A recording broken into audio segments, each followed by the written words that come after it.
unfolding humanitarian situation coming out of the crisis in Burundi. Approximately 116,000 people, the vast majority of whom are children, have fled violent clashes in that country to neighboring countries including Tanzania, Rwanda and Uganda.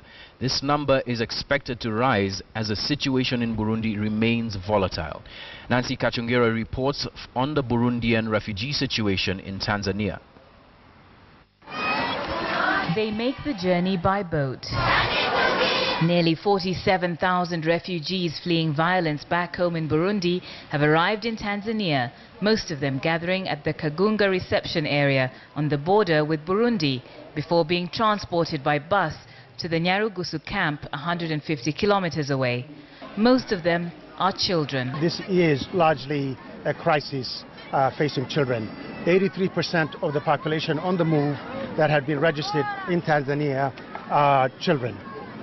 You would know that with children, they have vulnerability to many things. The dislocation itself, we have at least 1,200 children who have been screened here at the stadium, who are unaccompanied or separated from their parents. The trauma that they face, not only from dislocation also, but the other challenges that are associated with a refugee environment.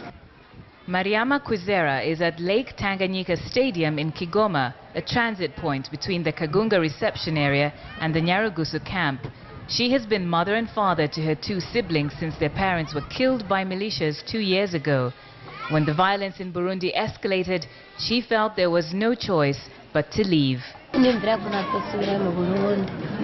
don't think I will ever return to Burundi. Even if I went back to Burundi, I'm sure that whatever we left behind is gone. It is better to stay in Tanzania for the rest of our lives. Mariama is only 16 years old.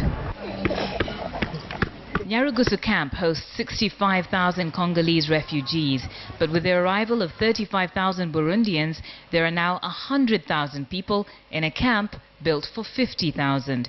The sudden increases in population in Kigoma have resulted in dire conditions, very limited access to clean water, poor sanitation, and inadequate access to basic healthcare services. But you wouldn't know it from watching the children run and play, seemingly oblivious to the myriad challenges surrounding them. The latest one, a cholera outbreak. More than 4,000 cases and 32 deaths have already been reported, but aid agencies are optimistic as the number of new cases begins to fall.